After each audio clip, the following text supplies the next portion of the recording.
One hit is all you need to make the money guaranteed, and you can live off royalties forever. And it makes me wonder, is it just a wonder, or is it one hit thunder? So, Chris, the Grammys were last night. That's right. Matt, you made me watch the entire Grammys. I don't know if I've ever watched the entire Grammys before.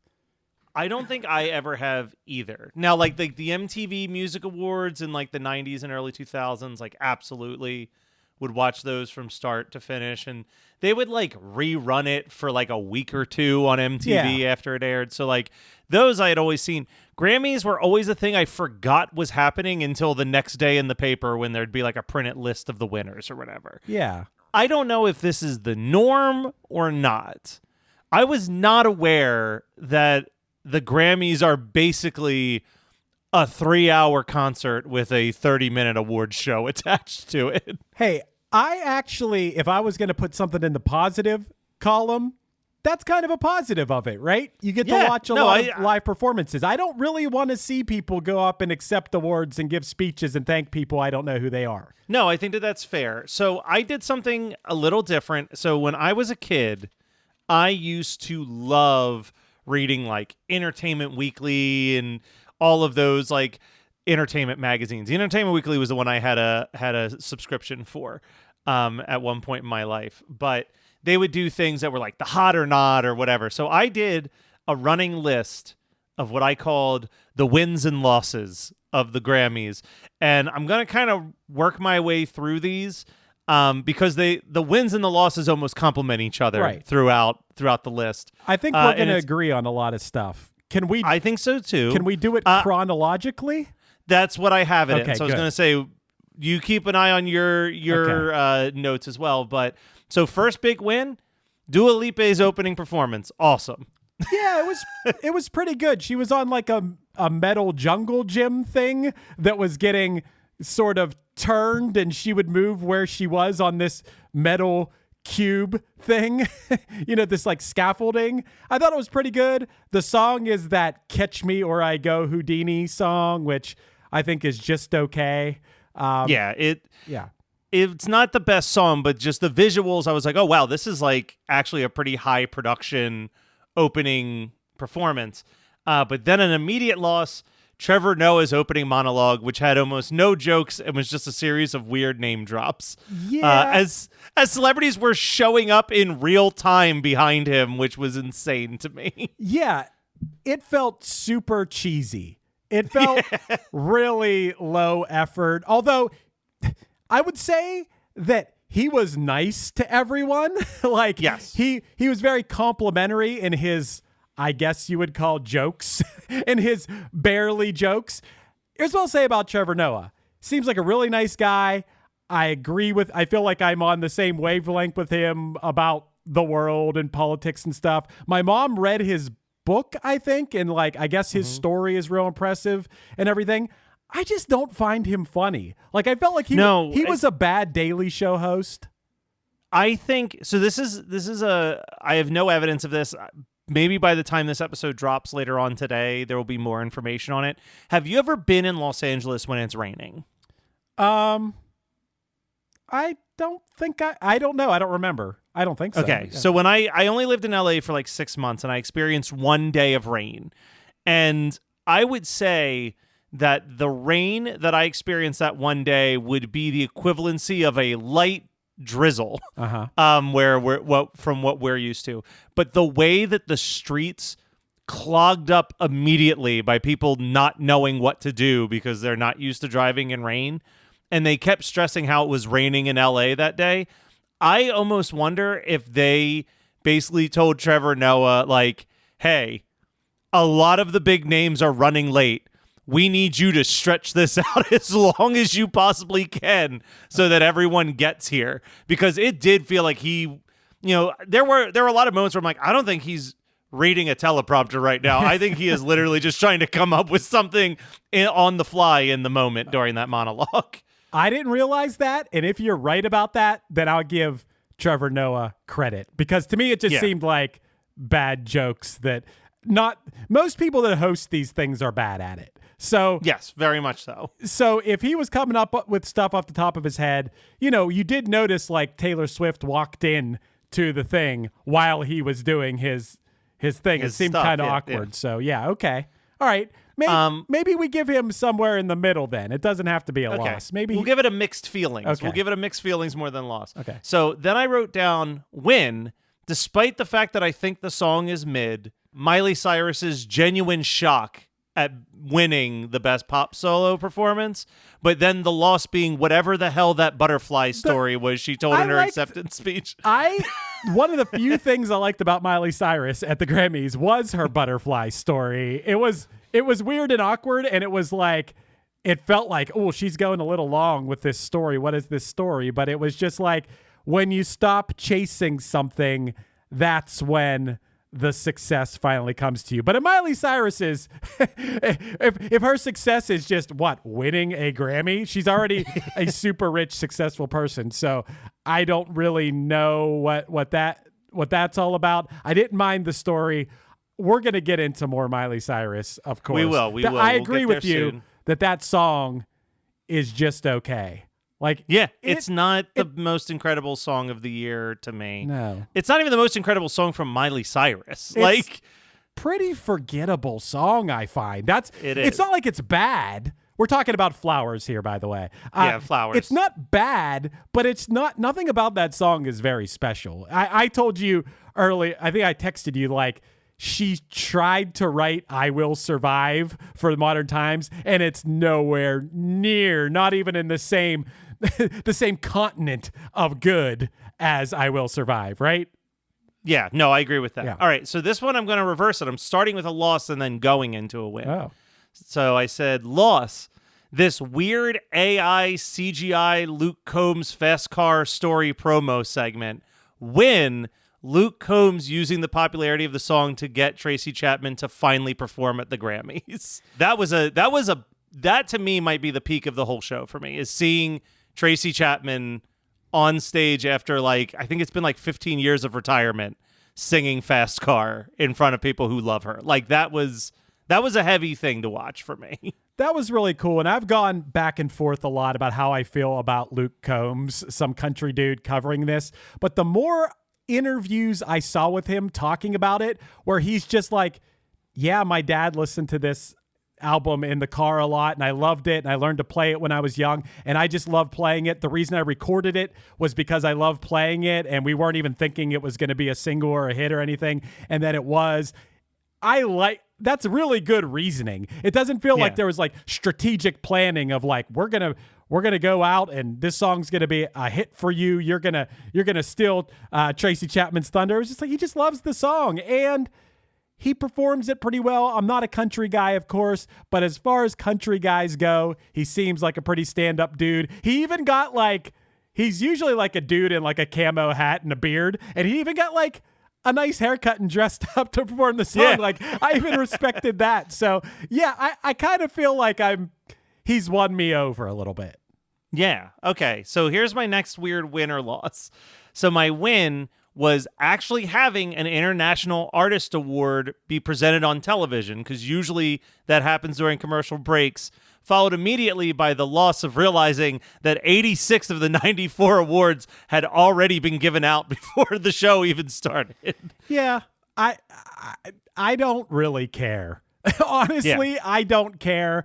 Like we said earlier in the thing, I like seeing the performances and then criticizing them or loving them or hating them or thinking they're whatever. But as far as going up there, seeing people accept awards once again and thank a bunch of names that I don't know who they are, it's not interesting to me.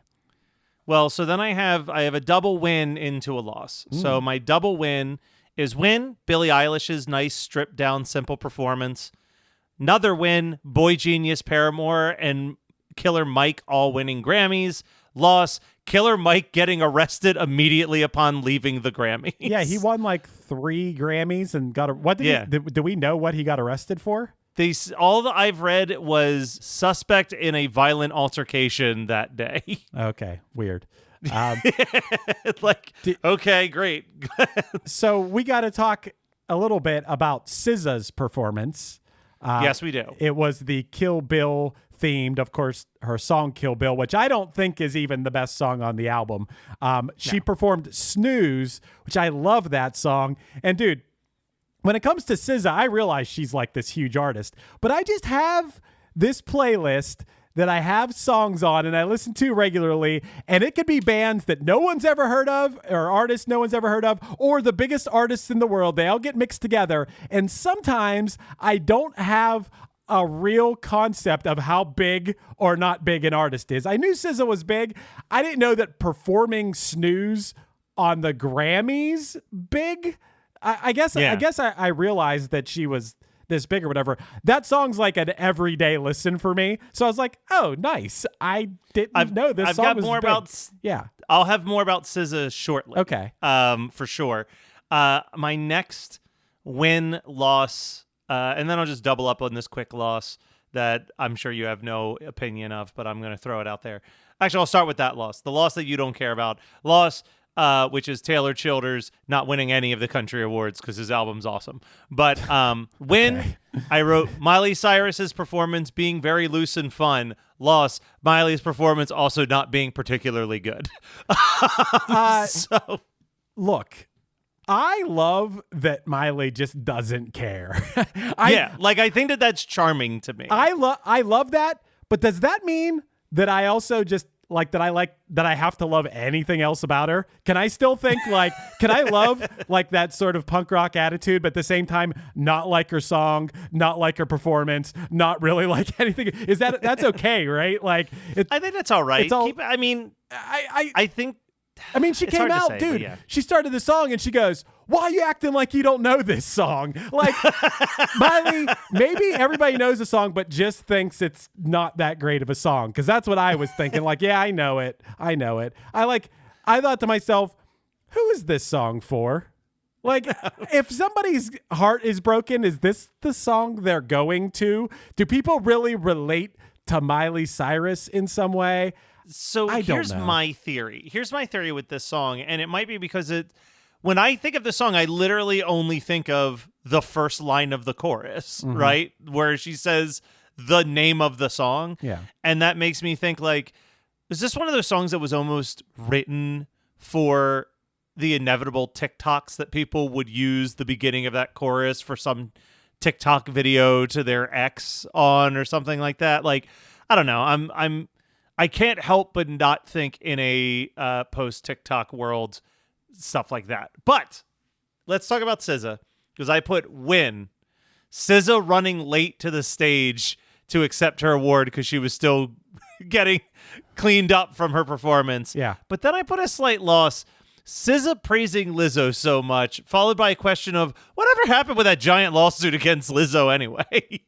Oh, why? Because she was treating her dancers poorly or something? Yeah, she's just Lizzo's so great. And I was like, I don't know. I feel like a lot of people got real upset with Lizzo this year. Yeah, a lot of people got upset with Lizzo. But to be fair, I don't know her side of it. And that's true. The body stuff aside, whatever, maybe it was her dancers' jobs to be super good at dancing and super fit and whatever. And if they weren't doing that, maybe she was like, yo, you're fired or whatever. I don't know. I never heard her side of it. The only other thing I remember about that whole thing was while that was coming out, the person who made the documentary Love Lizzo that I think is on Max was I'm glad someone finally called her out for the monster that she was when I was trying to make that documentary too. Oh. So it's okay, so there's more than just these dancers that said that she sucks. Okay. That makes me a little bit nervous. All right. Cool. Hey, you skipped over something pretty fast let's do it. That I want to talk about. The Billie Eilish performance. And I came in with a negative attitude, okay, about the song. I'm it's the freaking song from Barbie, whatever. I felt real blah, whatever about the song. And I will say this, she won me over. She sang that song so great, and it was such a personal performance that after 3 minutes of the song, I was like, you know what? I think I like this song now. and whatever. I mean, I like plenty of songs by her, and I think she's I'm cool, very. but, yeah. I hate throwing around the word mid like I'm in my teens, but like I still think it's a pretty mid song. Yeah, I agree. And I think that's only.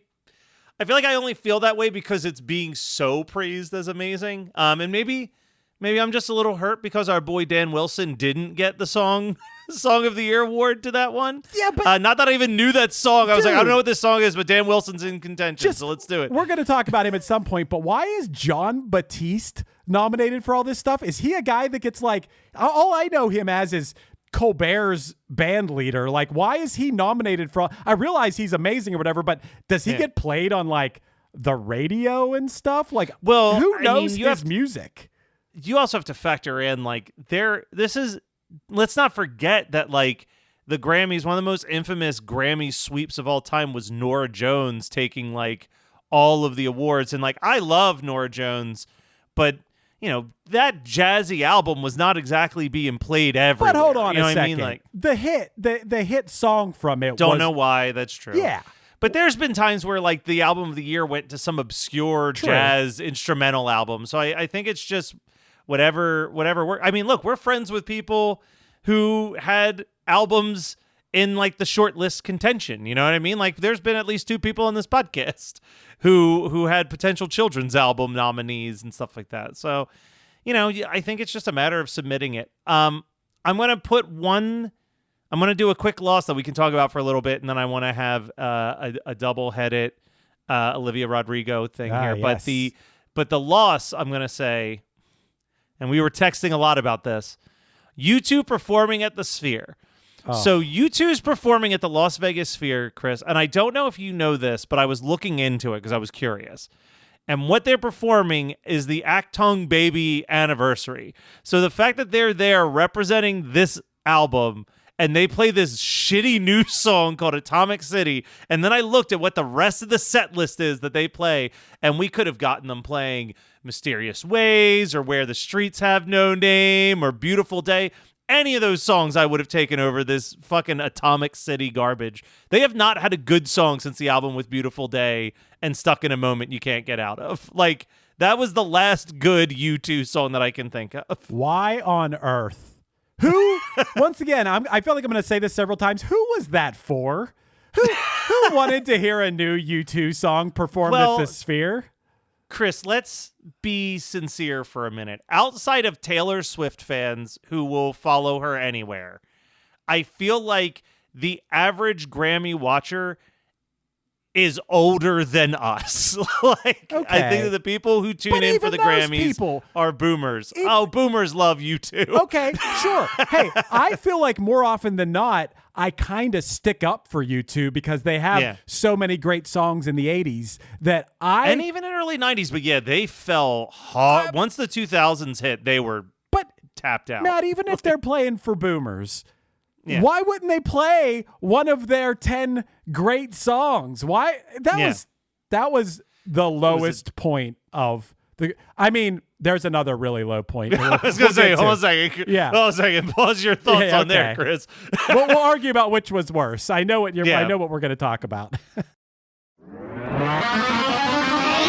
Hi, this is Paul Phelps. And this is Monica Strutt. And we're from the Daily Music Business Podcast. We're joined by a number of other really great hosts in creating daily content with great advice for independent musicians just like you. That's right. We put out episodes daily on all topics from music marketing to branding, advice on signing with a manager and label, and anything else you need to up-level the business side of your music career. We've got it covered. Subscribe to the Daily Music Business Podcast today on your favorite podcast catcher.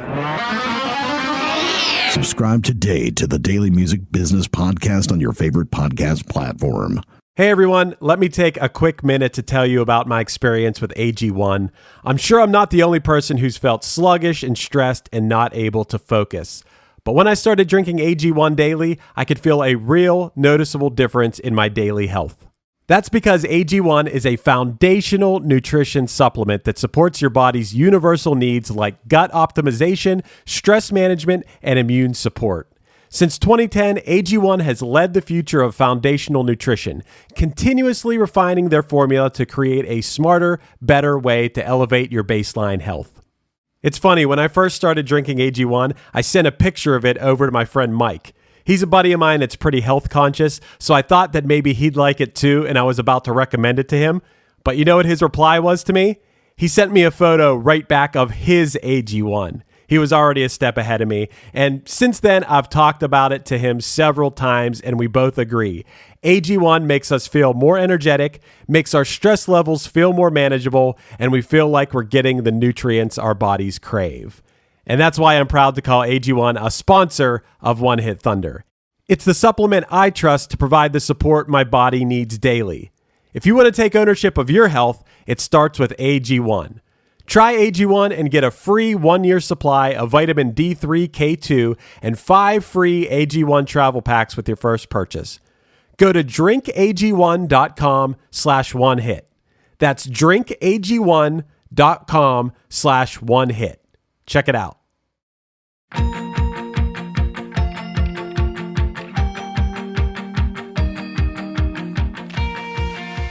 Are you a fan of young adult novels? Have you ever wondered the stories behind the people who wrote your favorite young adult novels? Then join author Eric J. Brown And Alyssa Lube of Netflix's The Circle. every other Tuesday on YAOK. Available on all podcasting apps. Woo!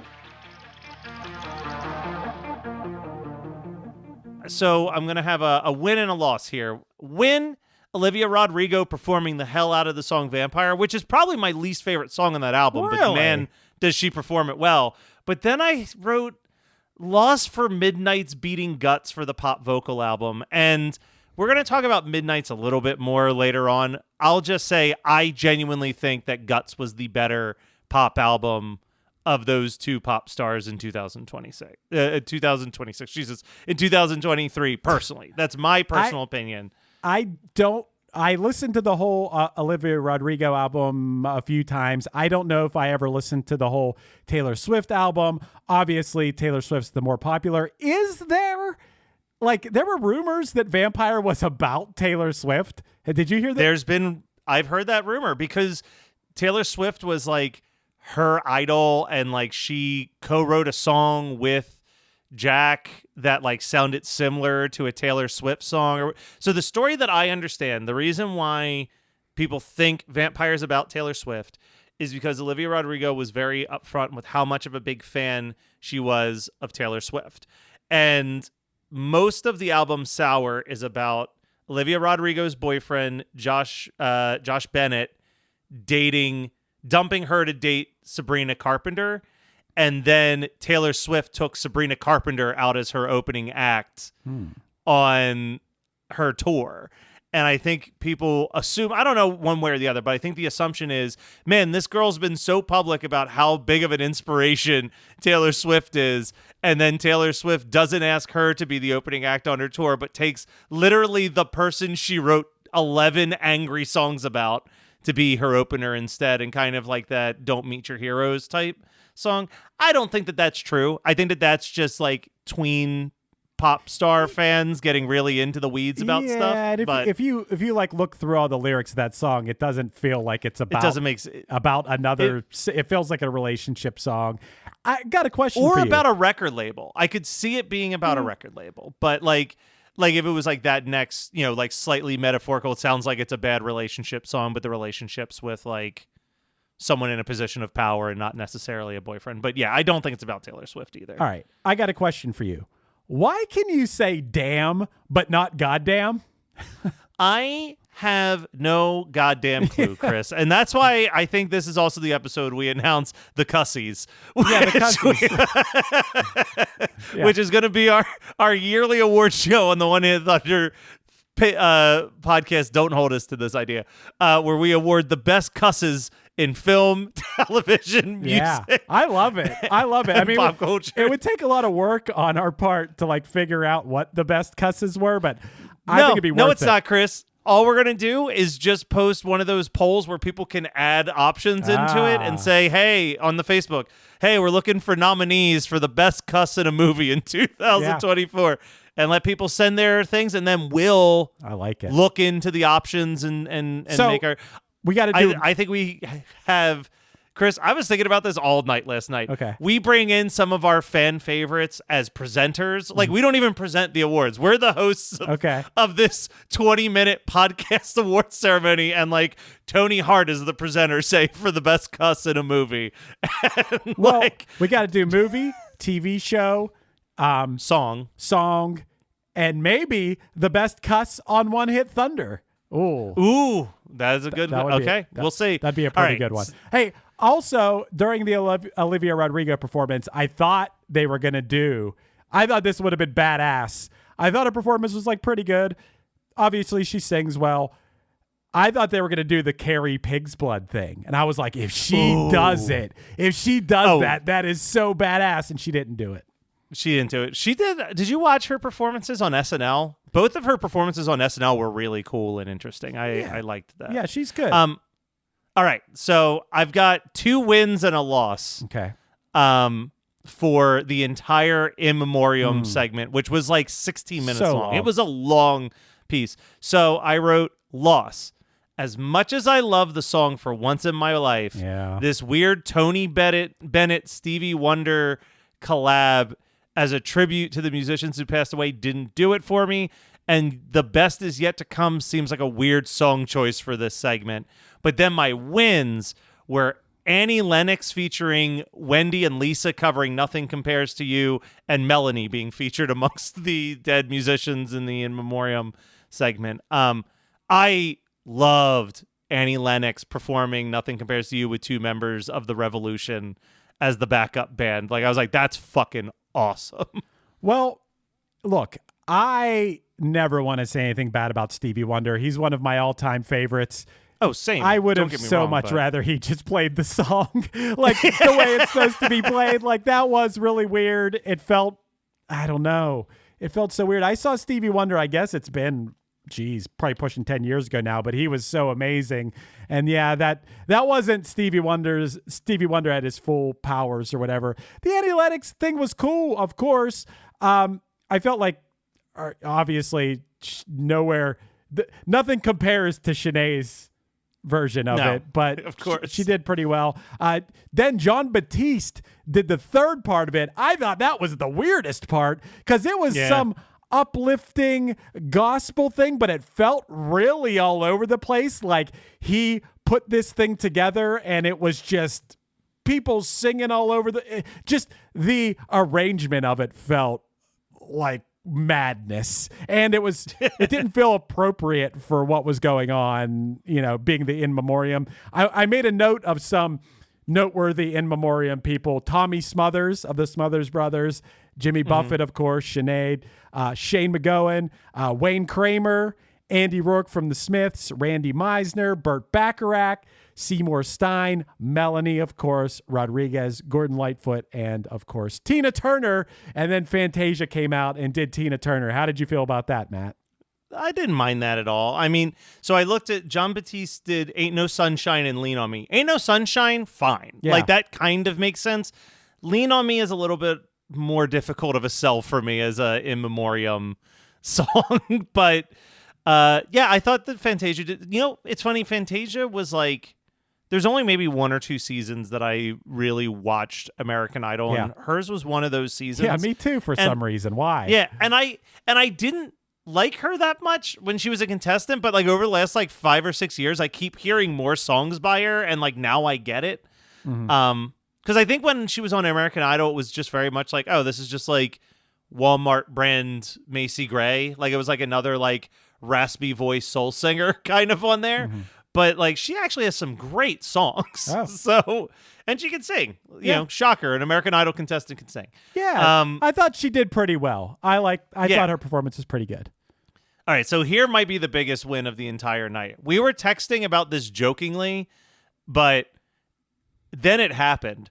Jay-Z's entire speech where he's just dunking on the Grammys throughout his speech, but specifically the hardest I laughed the whole night was him telling the story of Fresh Prince and DJ Jazzy Jeff boycotting the Grammys because the Best Rap Album Award wasn't being televised. He's like, and then we went into a hotel room and watched it anyway, so it was not much of a boycott. Right. And then he did the same thing when he boycotted the Grammys. Yeah. He was pretty funny. I thought he was pretty good. Yeah, what was the one line that people have been saying all over was, sometimes the wrong person's going to win. Sometimes you're going to feel like you got robbed, and sometimes you're not even in the category you should be in. And I was like, yep, that's the truth. There are times where I look at the Grammy nominees and I'm like, how is that in the rock album category? Or how is that? Sure. Whatever. Another big win. Not a favorite artist of mine at all, but seeing Joni Mitchell get up there and just perform at like 80-something years old was just a cool moment. Yeah. Like there's things that are just like, that's cool. Yeah. That's like what this should be about, is like celebrating the people who kind of built the music industry on their backs. Yeah, it was a bunch of like amazing musicians with her who were all psyched and were influenced by her. It was cool. Obviously, she's up there now and, can't really sing that well and has had lots of health problems and everything else. So I thought that was what the Grammys are all about. I thought that was good. 100%. You skipped Billie Eilish winning Song of the Year. Yes, well, because I kind of already mentioned it. I wrote the hate seeing her win and beat Dan Wilson was my loss there. But yeah, I mean, she gave a great speech too. She said balls. She said balls. That was the closest to a cuss Chris thought he was going to get until the worst performance of the night. I have never, ever understood the appeal of Travis Scott, really, and this did nothing to make me change my opinion that he is not for me. Dude, what kind of music is Travis Scott? It's not rap. It's not hip hop, is it? I think so here's where I'm going to sound like I am 1,000 years old to any young listener. I think it's what categorizes as the trap style of hip hop, but I don't really know what that is. Dude, there's so many amazing, just go on TikTok and like, you'll see so many amazing rappers and hip hop artists out there. Why is this guy so popular? That was such a terrible performance. And like, let's put this out there, right? We were talking about Killer Mike earlier, right? Mm-hmm. Dude won 3 different Grammys for rap for a song that he does with Andre 3000. Yeah. You know how much I'd rather watch Killer Mike and Andre 3000 be given this spot that Travis Scott got? Like, I mean, it would have been so much better, like 1,000 times better. Those are 2 legitimate ass performers. And also, like, let's be fair, Travis Scott intentionally or unintentionally killed a lot of people at a concert recently. I mean, I just don't musically. It's rare there's an artist where there's not like at least a song where I'm like, you know what, I get it. Yeah. Not for me. But Sicko Mode isn't terrible, but that's the closest I've ever come to being like, all right. Like, even like Juice WRLD. I didn't love Juice WRLD, but I came around to really like Juice WRLD. Juice WRLD. Like I eventually got there. I have never gotten there with Travis Scott ever. So bad. So bad. At that point, Matt, when I was watching that performance, I was so mad that we had to watch this to do this episode. And I was also thinking to myself, oh my God, the premiere episode of Curb Your Enthusiasm is now out. And I'd so much rather watching Curb right now than watching this. Well, that's one of my losses, was this going past 11 p.m. Yeah. Because I really thought, man, there's only 8 awards that they have to give out and a couple performances. This might be done by 10:30. Yeah. Boy, was I wrong. And then I wrote, this is the one I'm going to have to stress a little bit here. I wrote mixed feelings.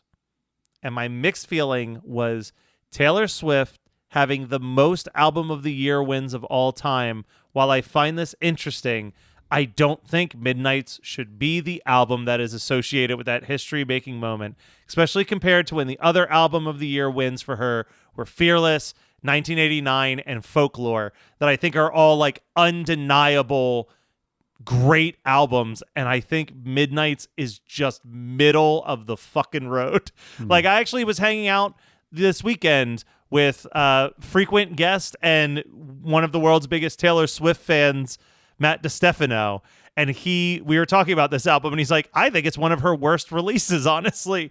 And then he texted me as she won and said, should have gone to Boy Genius.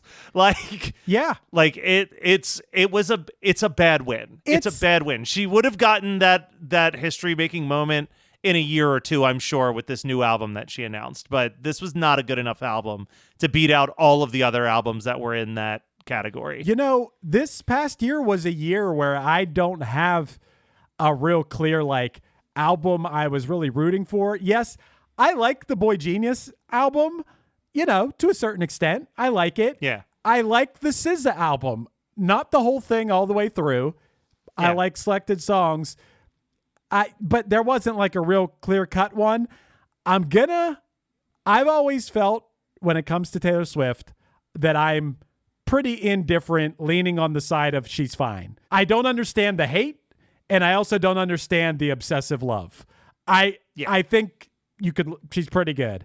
And I'm just holding my tongue because I was one of those people at first where I'm a football fan and I'm like, oh God, I'm sick of seeing Taylor Swift. But I take that back because as we get further into 2024, I feel like Taylor Swift could help sway the future of America with a few words and encouraging her fans to go vote. I'm going to hold back any criticism and say, God bless her. You know, the more put her on the pedestal because she really could save us. She could. She could. Yeah. All right. And then my final win of the night, closing out the night with Billy Joel performing You May Be Right. I am the biggest Billy Joel stan. I fucking love Billy Joel. Don't know how I feel about this new song, but I'm glad that after 30 years he's put out another song that's pretty cool. But I love You May Be Right. That's a good-ass Billy Joel 80s song. Not one of my favorite Billy Joel songs. Wasn't crazy about the new song. A couple people had told me like, oh, this new Billy Joel song is really good. And then I hadn't heard it yet, but I watched him perform it. Maybe I need to hear the recording version. I was like, I don't know about this song. I don't think he's ever going to write a song that's as good as, say, like a Vienna or like a New York State of Mind ever again. I don't think he's got he ain't it gonna in write him, an Allentown. No, I don't think he's going to write an Allentown. I don't even think he's going to write a Pressure or or a For the Longest Time. Oh boy, if he would just do another one of those albums, I'd be all about it. But I don't know. It's cool. It's cool to honor the legacy artists and have them play. I thought that was cool. Hey, you skipped this. I kind of like the Burner Boy. I didn't know who Burner Boy was, but I thought his performance was pretty cool. Oh, yeah. No, that was cool. That was very cool. And 21 Savage and Brandy were there. Yeah, that was dope. Yeah. And then Record of the Year went to Miley Cyrus for Flowers, where, I mean, it was the goofiest speech. I was waiting. She was so goofy, and she said something about her last thing she said is like, I'm not wearing underwear. I was seriously ready for her to turn around and let out a little fart as she walked off the stage. That would have been like par for the course for Miley Cyrus. Once again, I respect the I don't care at all attitude. That doesn't mean I have to like I don't have to like anything else about her. And then I waited the whole time you're waiting for Album of the Year, and it's like, oh, it's Taylor Swift. Okay. Yeah. The only other thing I didn't write down, but is worth mentioning, is I did appreciate Victoria Monet winning Best New Artist and not even giving the slightest fuck about the playoff music. Mm-hmm. Like the playoff music started playing and she's like, oh, they're trying to get rid of me. Anyway, here's another like 30 people I want to thank real quick. I guess maybe I have to, she was the one artist of the night I don't really know much about. Her and Burner I don't Boy. either. Yeah, I know that I've heard, I think our boy Todd in the Shadows ranked her single as one of his top 10 pop singles of the year. Okay. But yes, that is our Grammy things. But before we sign off, Chris, in about a month, there's some shows you're playing. Oh. And I think there's tickets still available. You want to really quickly let listeners know if they want to go check out Punchline, where they can do it? Yeah, this has nothing to do with the Grammys. Oh, I hope one day it does. Yeah, maybe one day it will. Maybe one day it will. But yes, Punchline is going on tour with Have Mercy and Don't Panic. We're playing shows in New York, in Maryland, in... It was Jersey. Oh, New Jersey. I forgot. How can I forget New Jersey? Yeah, New York, New Jersey, Maryland, and outside of Pittsburgh. So if you want to come on out, it's going to be real good. We're a 5-piece now, and I feel like I've been watching videos and listening back to our multi-track shows, and I'm like, damn, we sound pretty good. I don't mean to sound surprised about that. I'm supposed to be confident about that. No, but you know what? Good. As long as we've been doing this podcast, which is, we're at 3 or 4 years, anytime Punchline came up, you would say to me, my dream lineup is a 5-piece. You've said that multiple times. And, being able to see you guys perform in Philly just a week or so ago, I get why, man. It sounds fuller. It sounds better that way. And like Steve, I think, is looser because he can do some frontman shit during some of the songs. He doesn't always have to be tethered to the guitar the whole time. So I was like, this is top tier punchline performance right now. I love it. I love that. Yeah. I love that Philly show that you were at, Matt. I really loved that show. Had a blast. Yeah. There's going to be a ton more punchline shows that I'm sure we'll be promoting in future bonus episodes. So definitely make sure you never skip these bonus episodes when they drop on the feed, because that's a good way to find out where you can meet Chris. And I'll be at, I think, 2 of those shows that you're playing. Nice. So you can meet the guys who do One Hit Thunder. Can you even imagine meeting the guys who do One Hit Thunder? You're listening to the Geekscape Network. What's up, everyone? This is Jay Reason, and I want to let you all know that Diablo's Den Podcast is now part of the Sound Talent Media family. Listen in as me and the one and only Danny Diablo, a.k.a. Lord Ezak, interview artists from the hardcore, punk, metal, hip-hop scenes and beyond. We have conversations with guests like actor Peter Green, DJ Muggs from Cypress Hill, LA street photographer Estevan Oriol, Jimmy G from New York City's legendary Murphy's Law, and pro wrestler Vampiro, to name a few. If you're a fan of good discussions and lots of laughs, tune in and join the fun. Hey, this is Dewey Halpus, host of Peer Pleasure on the Sound Talent Media Podcast Network. Join me each week as I explore another long-form conversation with one of your favorite musicians, actors, comedians, or creatives. From Chino Moreno of the Deftones, John Gorley of Portugal the Man, to Fat Mike from NoFX and Ian MacKaye from Fugazi and Minor Threat, we go all over the map. From Fall Out Boy to Slayer, Peer Pleasure has it all. Check us out now on Sound Talent Media.